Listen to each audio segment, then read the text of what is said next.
gostaria de compartilhar com os irmãos um texto da palavra de Deus que se encontra no livro de Gênesis, no capítulo 26, verso de número 12 até o 14 somente. É uma história linda, uma história maravilhosa na vida de um homem que andou com Deus, seu pai andou com Deus e ele seguiu os passos do seu pai também, que é a vida de Isaac. Gênesis capítulo 26. Eu gostaria de ler o verso 12 ao 14, que diz assim: E semeou Isaque naquela mesma terra, e colheu naquele mesmo ano, 100 medidas, porque o Senhor o abençoava. E engrandeceu-se o varão, e ia engrandecendo até que se tornou muito grande.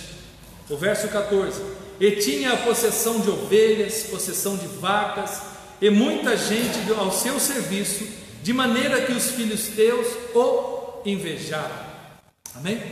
Você pode deixar a Bíblia aberta aí, no todo o capítulo 26, e me chamou a atenção dessa história, mais uma vez, de Isaque, porque Israel estava vivendo uma crise, como nós também estamos vivendo uma crise.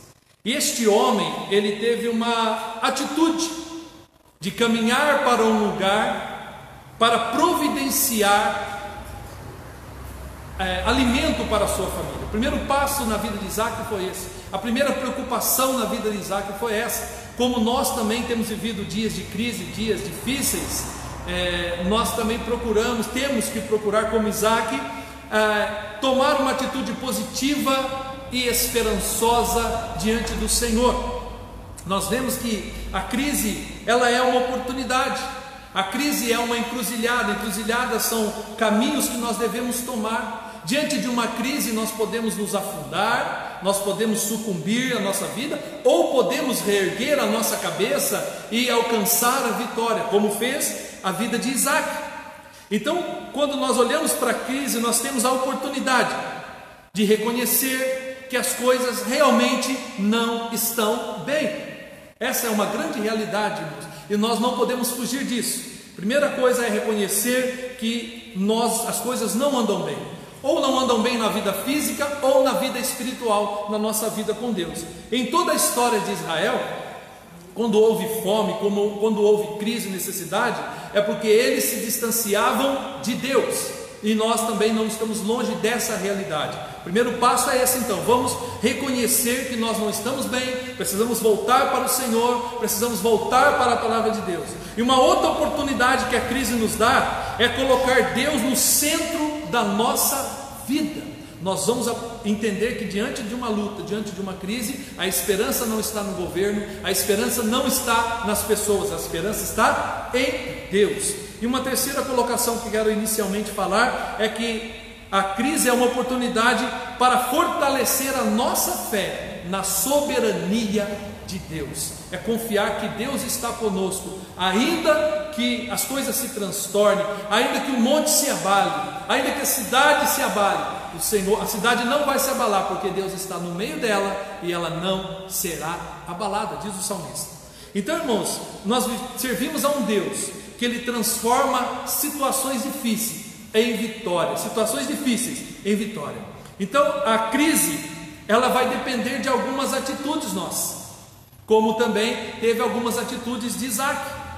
Ele viu a realidade que Israel estava vivendo, ele viu a situação aonde a sua família iria chegar se ele continuasse numa nação, lá em Israel, e ele foi para Gerar, a cidade de Gerar, e ali ele pediu autorização para plantar, para cuidar da sua família. Mas Deus foi tão grande na vida dele que o abençoou de uma forma tremenda, que ele foi multiplicando a sua plantação, ele foi multiplicando lá a sua horta, e Deus foi prosperando a medida de 100, está dizendo aqui, 100 medidas, que ele teve que contratar empregados, que ele teve que, os animais dele reproduziam de uma forma maravilhosa, ao ponto de os filisteus ficarem com inveja dele. Mas essas atitudes que ele teve são atitudes que nós devemos tomar diante da crise. Dedicar a nossa vida, primeiro, para cuidar da nossa família, cuidar dos nossos filhos, cuidar da nossa igreja, cuidar do nosso trabalho, enfim, foi atitudes que ele tomou que trouxe a bênção para a vida dele. A palavra de Deus diz: por que ele fez isso? Porque ele obedeceu a voz de Deus, como seu pai Abraão, diante de uma crise, diante de uma fome que Israel estava vivendo, o Senhor abençoou a vida dele. Se nós voltarmos para Deus, irmãos, se nós voltarmos o nosso coração, arrependermos do nosso pecado, o Senhor é fiel para nos abençoar. Então o primeiro passo que ele fez, verso 12, ele semeou Isaque naquela mesma terra e colheu no mesmo ano, sem medida. Como pode acontecer isso, irmãos? Só a mão de Deus. Diante de uma crise, diante de uma situação, Isaque semeou naquela terra. Como está a nossa sementeira? Como está a nossa vida? O que nós temos semeado? O que nós temos de armazenamento na nossa vida física e espiritual? Nós estamos vivendo dias em que a igreja estamos vivendo longe uns dos outros por conta da quarentena. E o que nós temos comido, o que nós temos alimentado a nossa vida? Da nossa comunhão com Deus, daquilo que nós temos armazenado, o bom depósito do nosso coração, na nossa fé, na nossa mente. Nós temos que viver daquilo que nós temos, irmãos. Há um cântico que eu gosto muito, que ele diz assim: eu não vivo do que vejo, mas vivo do que creio. É isso que Isaque pôde fazer. Ele pôde confiar num Deus de Abraão, que era o Deus do seu pai, nas experiências que seu pai teve, e ele pôde vencer essa crise com atitudes corretas. Ele semeou. O que nós temos semeado na vida da nossa família, o que nós temos semeado na nossa igreja, o que temos semeado no nosso trabalho, precisamos levar essa convicção para as pessoas, que nós podemos depositar a nossa fé na soberania de Deus. Deus é soberano. Nós vemos que a crise, irmãos, ela traz medo. É lógico que ela traz medo. A crise, ela gera insegurança, gera instabilidade, sim. Mas nós temos um Deus, irmãos, que acalma a tempestade. Nós temos um Deus que nos abençoa em toda e qualquer situação. Então nós devemos semear a nossa vida nas mãos de Deus. Nós devemos também tomar uma atitude de especialista.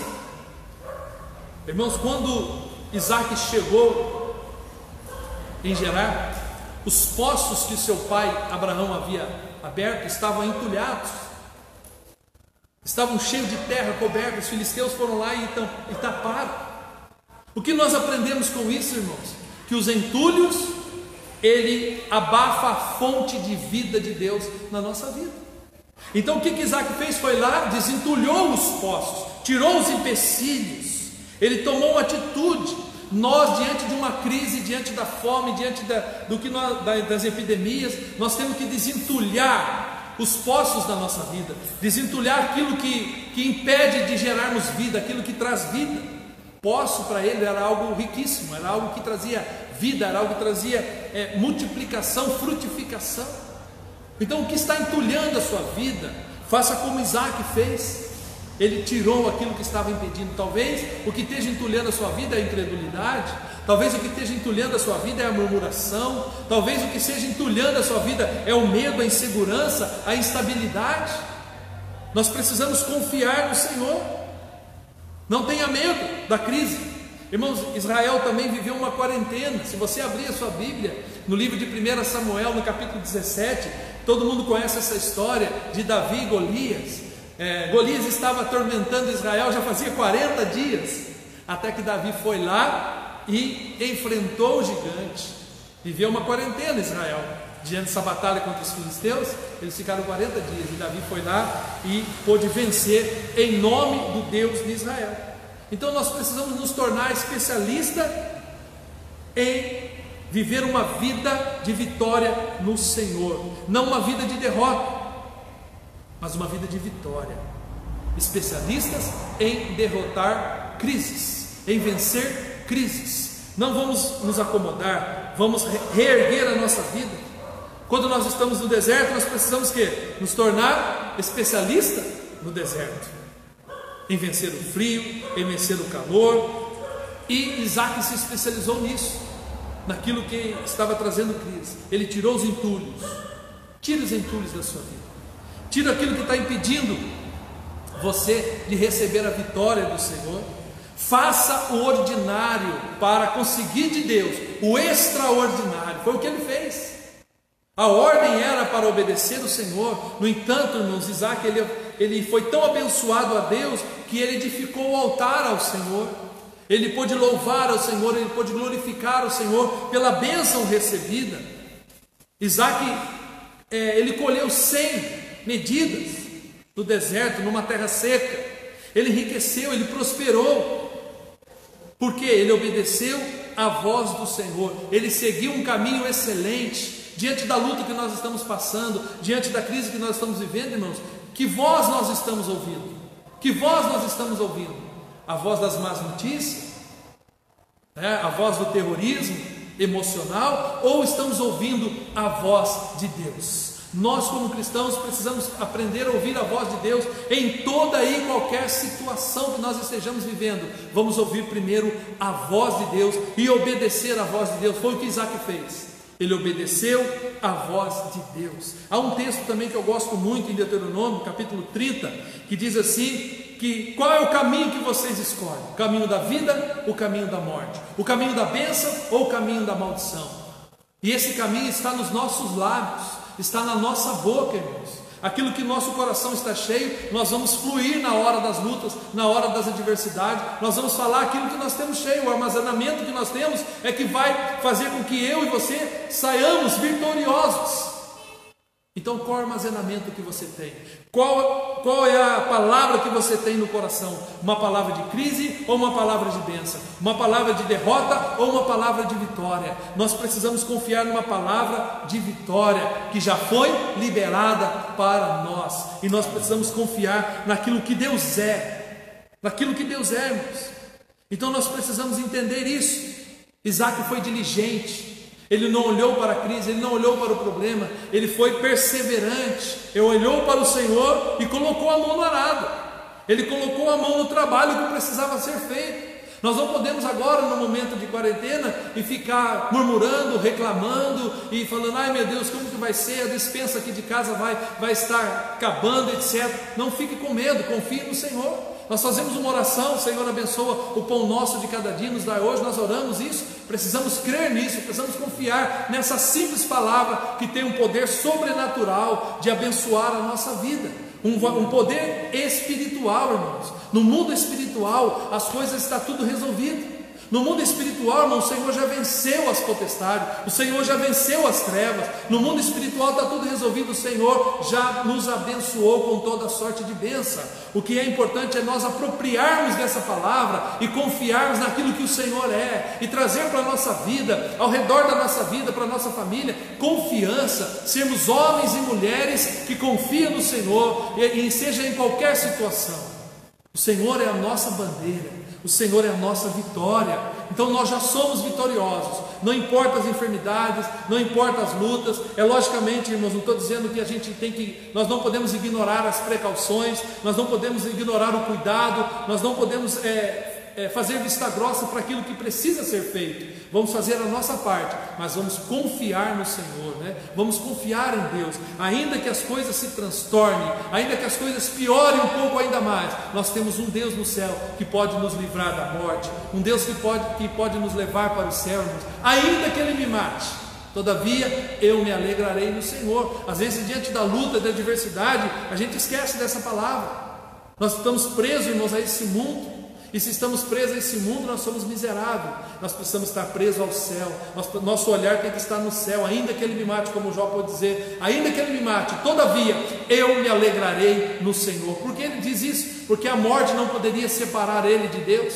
Por isso, diante da luta, diante da crise, até mesmo diante da morte, não tema, porque o Senhor está com você. Ele diz na palavra dele: clama a mim, responder-te-ei e anunciar-te-ei coisas grandes e firmes que não sabe. O problema é que muitas das vezes, diante da luta, diante da adversidade, da crise, irmãos, nós tememos, nós ficamos com medo, nós ficamos aterrorizados, e é isso que o inimigo das nossas almas quer, que você, como cristão, sinta medo, sinta insegurança. Irmãos, se você é um cristão verdadeiro e sente segurança, eu convido você a entregar a sua vida de novo ao Senhor e falar: o Senhor é a minha segurança, o Senhor é a minha torre forte, Ele me esconderá no seu pavilhão. O salmista diz isso. Sabe o que é pavilhão, irmãos? É o lugar mais protegido dentro de um forte.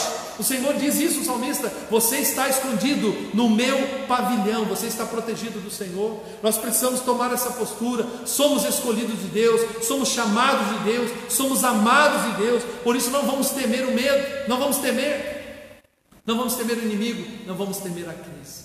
Amém? E essa palavra que eu quero trazer para os irmãos, né? Desentule a sua vida, faça como Isaac, reaja, não siga as informações que as pessoas diziam para ele: Isaac, você vai plantar numa terra que é seca, ali não dá nada, ali já fizeram outras plantações, morreu tudo, secou, morreu. Mas ele estava agora diante de uma palavra de Deus, ele estava diante da voz do Senhor, como na tempestade, né? A tempestade estava os discípulos: Senhor, socorre. O Senhor socorreu. Na pesca milagrosa, sobre a sua palavra lançarei a rede. E é isso, nós precisamos andar sobre a palavra de Deus e vivermos o melhor desta terra e comermos o melhor desta terra. E é isso que nós precisamos caminhar. Não deixe que a crise chegue.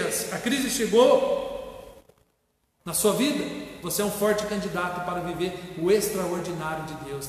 Vença a crise. Não murmure, não fique lamentando, não fique mendigando, irmãos. A atitude espiritual: Senhor, faz isso. Confie no Senhor. Use uma palavra profética, use uma palavra de bênção para a sua vida. O Senhor vai me abençoar, o Senhor vai abrir as portas, o Senhor vai suprir a minha necessidade, porque eu confio nesse. Essa deve ser a nossa atitude. Amém? E que nós possamos realmente viver o melhor de Deus